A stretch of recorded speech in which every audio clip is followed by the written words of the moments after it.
Tarina rampitso amin'ny alalan'ny fanampivavahana lehibe iraisam-pinoana izay ho tanterahana ao amin'ny FJKM Ambodrabiby ny fankalazana ny taom-baovao malagasy sady ihany koa fanomezana asina ny sotovina malagasy. Ankalaza indray tsika zany reo ny taom-baovao malagasy andro tsy ela zao amin'ny alatsinainy fa 12 martsa sy 12 martsa moa zany no ny ankalazantsika malagasy ny taom-baovaontsika.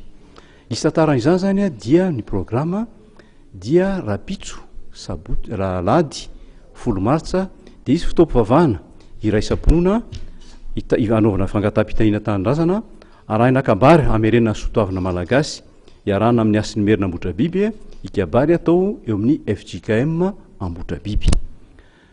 Ny alatsinainy 12 martsa dia ankalaza ny afo tsy maty tsika na sy ny andro tsy maty ka izy zany dia izy tsy hidibohitra fonoasina Ambodrabiby iarahana amin'ny office parge ny fizahantany eto Antananarivo Analamanga na Ortana amin'ny folora fotoam-pivavahana sy fidiovam-pirenena.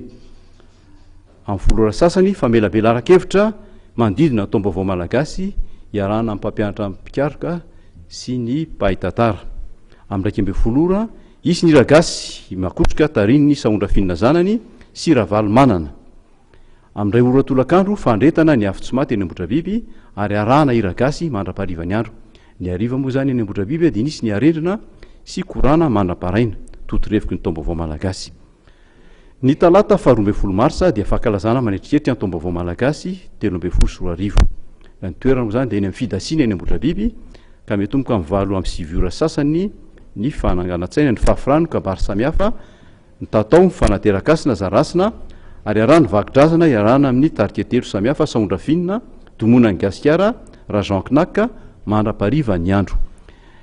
Entanitsika fa fetitsika malagasy io taom-baovao malagasy io fomba malagasy izy io ka zay ho ampitaitsika amin'ny zanaka aman-taranantsika.